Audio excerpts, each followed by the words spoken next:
I wanted to make a quick supplemental show to last week's episode, but to explain why, we need to go back in time, and you're probably going to want a drink.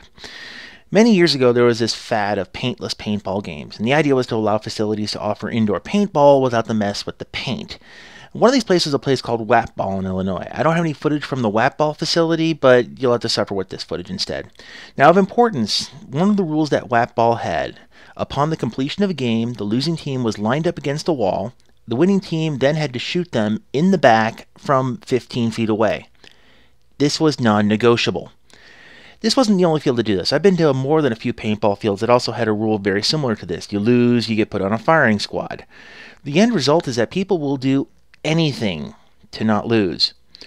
So when I read similar responses to my last video, how failure penalties are necessary, I read a lot of the same apologetics that these fields used. It's a deterrent. It makes people play better. It gives people a reason to not fail.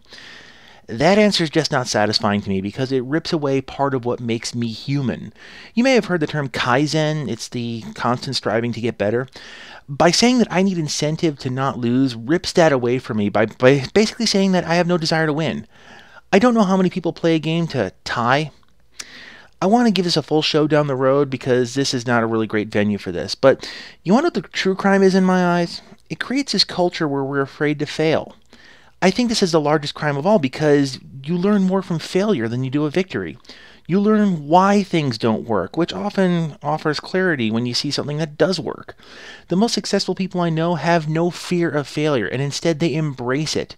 Penalizing failure beyond what is necessary just simply makes people afraid to fail. More correctly, it makes people intolerant to failure. Failure without consequence really isn't failure, or without consequence people just won't try, or a stigma against failure will make people want to play better, as if players have no desire to get better on their own. A part of getting better is failing, and then wanting to get back up, give it one more try. Proportionate response, that's really the key. If a game requires you to repair your armor, that's one thing. If it takes points off your total score and overall chance at winning rewards for your efforts, that's another. And if the culture within the game pushes intolerance of failure to the point where it's mental abuse, that's yet another. But then again, with the disconnect that we have on the internet, most players never see the results of what they say or do. It's not like watching a kid crumple over in pain after being shot from 10 feet away in the kidney, spine, and neck. It's not like your words make a new player quit playing games, and even if they do quit, well, they deserve it because they suck, right? And it's not real because it's only voice chat over the internet.